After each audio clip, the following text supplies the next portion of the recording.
Okay guys, kamusta na kayo? Medyo matagal-tagal po tayong hindi nakapag-upload dahil sa sobrang busy, okay? Ah, maraming salamat nga po pala sa lahat ng mga nagko-comment. Pasensya na po kayo at hindi ko po na sasagot yung iba dahil po sa sobrang hectic po ng ating schedule. Pasensya na po kayo. Okay, may isa lang tayo dito nakita na sasagutin, ano? Sabi po niya, bakit daw hindi siya nagkaroon ng 25 bonus points kasi nagpakarga naman po siya sa Petron. Tapos, birthday niya pa. Totoo naman po yun. Pagka birthday niya po, may binibigay po ang Petron na bonus points.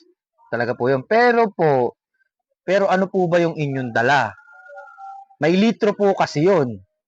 Kasi yung 25 bonus points, binibigay po yun sa 20 liters to 500 liters. Diba, 20 liters pataas yung ginas up nyo, doon lang po kayo magkakaroon ng 25 bonus points. Pero kung motor naman po yung dala nyo, 0.80, gano'n. Halimbawa, 1 litro. O kaya, hanggang 10 litro, 5 points lang po yung ma-earn nyo na bonus.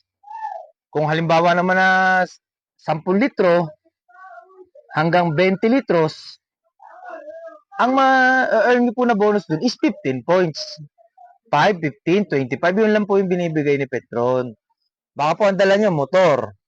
Maliit lang po talaga yung bibigay sa inyo. Ganun po lang talaga yung pointing birthday bonus points ni Petron. Ayun. Ayun lang po. Sana po makatulong po at maraming salamat po sa inyo. God bless po. At abangan nyo po.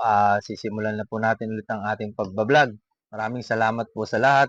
Peace po.